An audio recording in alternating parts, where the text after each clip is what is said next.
Hey everybody, today we're going to do a basic rundown on Aatrox's abilities. This is hopefully going to be a video good for people that are just trying to get into Aatrox or want to learn weird quirks about Aatrox, or even if you've already played Aatrox, this video might help you to remember all these weird quirks about Aatrox. Aatrox is a very synergistic champion. All his abilities work together into an actual, I don't know what you want to call it, kit. Unlike other champions who have abilities that kind of stand alone or don't really interact with each other, every one of Aatrox's abilities needs to rely on other abilities to function. None of them on their own are very powerful. All of them work 90% better, 110,000% better when you actually know what you're doing. So let's go through them in order. Aatrox's Q is knockup. It does bonus damage when you hit the sweet spot, which is always at the end, except on the Q3, it's in the middle. Now, little quirks of your Q are that your Q1 is pretty long range. It actually hits a little bit farther above it. Your Q2 has another quirk where, actually, you know what? I can actually show this really well. Your Q2 has a weird quirk on it where, do you see how my Q1 doesn't hit this? My Q2 does hit this. Your Q2 actually hits a little bit behind you. Your Q1 and your Q3 do not hit behind you. That means your Q1 is good to open up and just sort of try to play at range. Your Q2, if you can't crit it, is good to just ensure that you hit something. Now, your Q3 is actually really important because you use your E. Your Q3, if somebody's in melee, basically can't miss. Now, remember, your Qs on the sweet spot will do a knockup. Knockups will cancel all movement abilities. That means that if you're properly spacing and using your Q, it can be very difficult for an opponent to get into range of you. If your opponent is gap closing at you, you can E backwards. If they are trying to run away from you, you can put it in front of them and knock them up into it. It's just a very, very powerful ability. Now, some other quirks of your Q are the cooldown counts down while it's ticking. But the thing is, every single time you use your Q, it resets the cooldown back to the full duration. So you can see here at the rank 1, let me turn off auto refresh cooldowns. If I was to use all my Qs and I was to end a fight by Q3 critting my opponent, that puts it on the full 14-second cooldown. Every time you use your Q, it resets the clock back to the full cooldown. Now, that is something that a lot of people don't realize can actually be at times beneficial. If I go to level 9 here and I put my max points in my Q, the cooldown ticks 14, but then 6 seconds at max rank. That means if I'm playing careful, and I use my Q1 and my opponent kind of backs off and stuff, I can get back into a Q1, I had auto refresh there, but I can get back into a Q1 in a mere 6 seconds. Meaning that if my opponent is trying to juke out the rest of my Qs, I can just poke them for a very long time. However, what this also means is that particularly as the game goes on, if my opponent kites out my things or I don't crit my Qs properly, going in for a Q3, using your Q3 can just put it on full cooldown and you will die before you get it back. It will be very bad. You will be dead. So, something to keep in mind is often you can't go in for your Q3. If you end in melee and your opponent isn't dead, sometimes it might just be best to run away and go back into a second Q chain to hit them again. Sometimes the best response isn't to go for the Q3, but to just back out, and then you can go back in, and then you can kill them. That's great. So, then let's talk about his W. Aatrox's W is a 25% slow plus a pull after 1.5 seconds. On its own, his W cannot pull opponents. It literally can't. If your opponent walks towards the edges here, even without boots, the slowest champion can always get away. The obvious thing to do here that is to crit them with your Qs, which knocks them up, which means they'll get pulled by it. The vanilla default combo then is to Q1, W, Q2, on the pull, Q3. That's your vanilla basic combo. The thing about his W is you'll notice that the zone spawns depending on where you are to your opponent.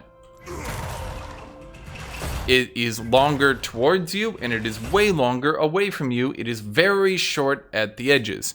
So if I was to put a Tugger Dummy here, that means if I wait, and the W does have a 20-second cooldown, so you can wait and you can be a little clever. If I wait and my opponent positions themselves like here, I can put them into a position where there is basically no way that they can escape this W.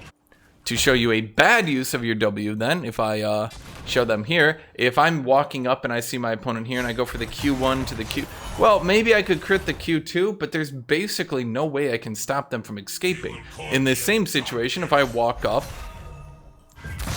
and do this, I can get them into a better position where they might actually get pulled into it.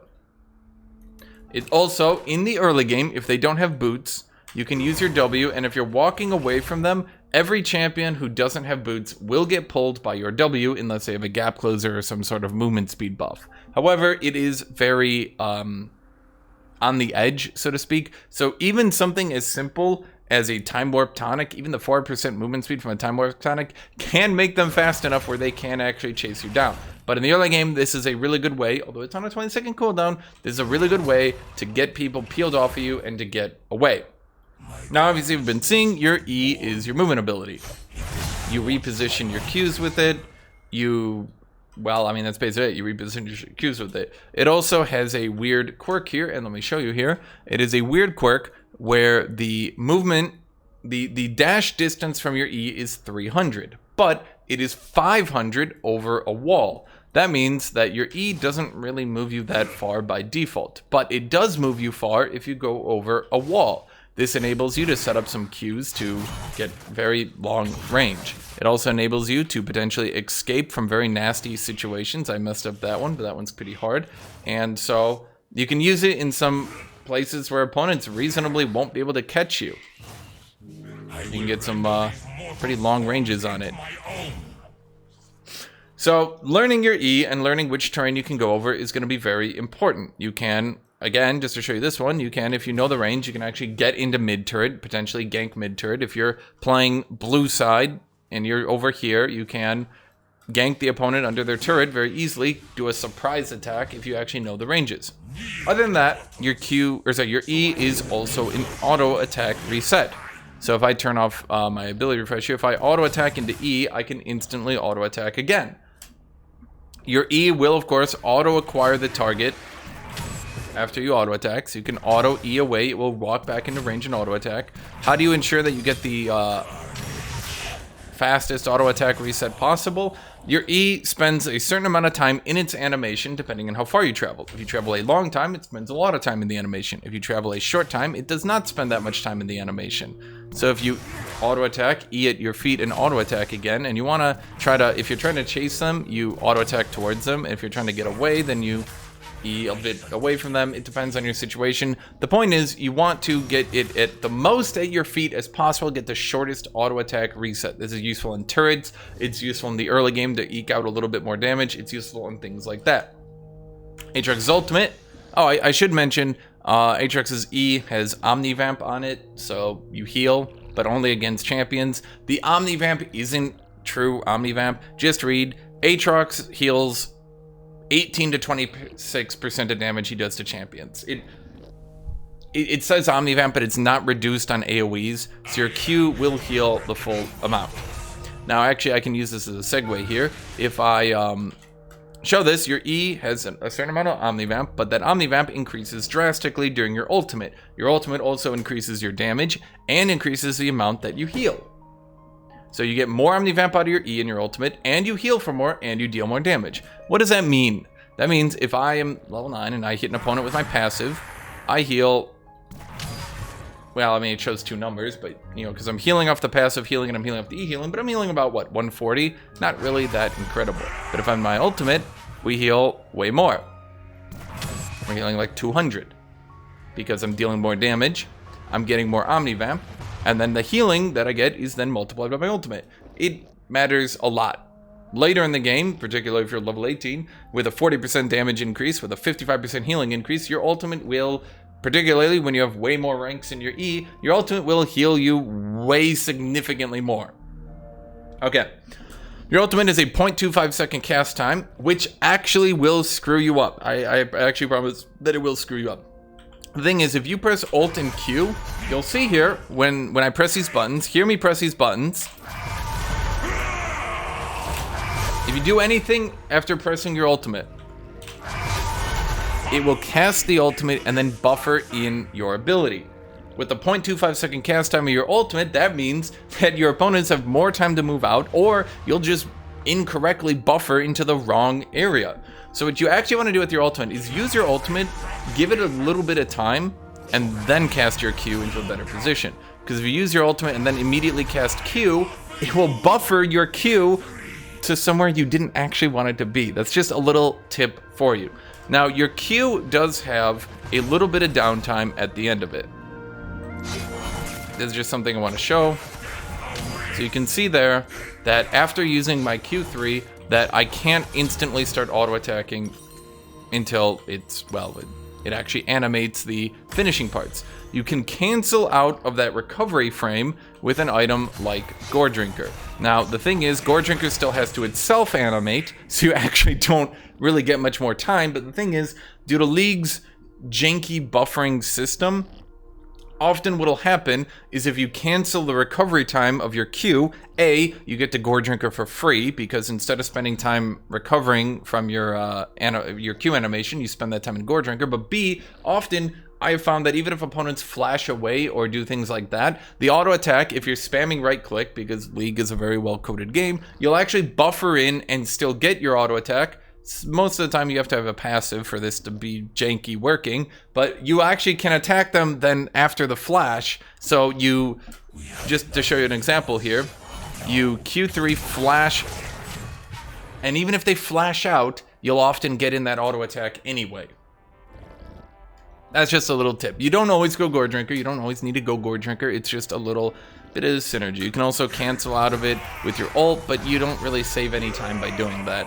So it's just something, if you see your Q connecting, like if you see your Q2 connecting, you can cancel out of it into your ultimate to move up for a Q3. Because remember, your ultimate also does give you bonus movement speed that rapidly decays. So if you look at my movement speed here, you can see it rapidly decaying over the course of my ultimate. By the end of the ultimate, you really don't have any movement speed at all. But early in the ultimate, you can use that bonus movement speed to reposition yourself. So if you see, if you have a kill and you throw out a Q1 and you see it connecting, you can cancel out of that into an ultimate, into a Q combo, which now you can reposition much easier into because you have the bonus movement speed from your ultimate at the beginning. That's about it for the quirks of his abilities, and I think that's a pretty good explanation on his abilities. There's one last thing that a lot of people don't know, is that Aatrox obviously gets the 50 bonus range from his passive. When your passive is available, I don't think it actually says here. Nope, because Riot has fantastic tooltips. But if you use that 50 bonus range on your passive, you actually are at about the range to use your passive after your Q2 knockup. That's the wide Q. So if I show you this real quick here, once again, you hit the Q2. Most of the time, if you're at the edge, it's a little bit gone, but that 50 range means that, yeah, so then you can see here, if I don't have my passive, you have to walk up a lot. If you do have your passive, particularly in the laning phase, if you crit that Q2, 90% of the time you can just instantly walk up into a passive hit. And I would say that's actually a pretty good definition. The only thing I would say you would want to learn is that whenever you learn to use your W when your opponent's not expecting it. If you Q1 into a W, 90% of the time if they have boots, they're just gonna start walking to the edge. And even if you crit that Q2, they're still gonna be able to get out of it. So if you Q1 and then you W and they're running away from you and they don't notice that you W'd for a split second can be all it takes for you to crit your Q2, knocking them into getting pulled by your W. So if I just like show you this here for a second, you use your Q1, wait, walk up, boom, pull into a Q3. Now remember, this is actually important as well. Your Q has a 0.6 second cast time, but it is a 1 second static cooldown. That means after using a Q, there are 0.4 seconds where you cannot use your Q, and so you just can't use your Q, so you're walking around. So if you Q into a W into a Q, the W has a 0.25 second cast time. So you will Q1, 0.6 second cast time, W, 0.25 second cast time. There will still be 0.15 seconds before you can Q2. It's not a lot, but it's just something to think about. So if you do this into a instant Q, I mean, it all depends on how you want to do it. Basically what I'm saying is you want to kind of surprise them so that they're spending a little, all they need to do is spend a little sliver of time walking into this back zone. If they spend a little bit of time walking this back zone, that Q2 is going to crit them, and then they're going to pull into your Q3. And I would say that's a good basic ability rundown on Aatrox. So I hope you all enjoyed that. I hope you all find that at least useful. Thank you all for watching. I hope this helps somebody. I hope you have a great rest of your day. Make sure to like, make sure to subscribe, leave any feedback you have. Thank you, everybody. Have a great rest of your day. Goodbye.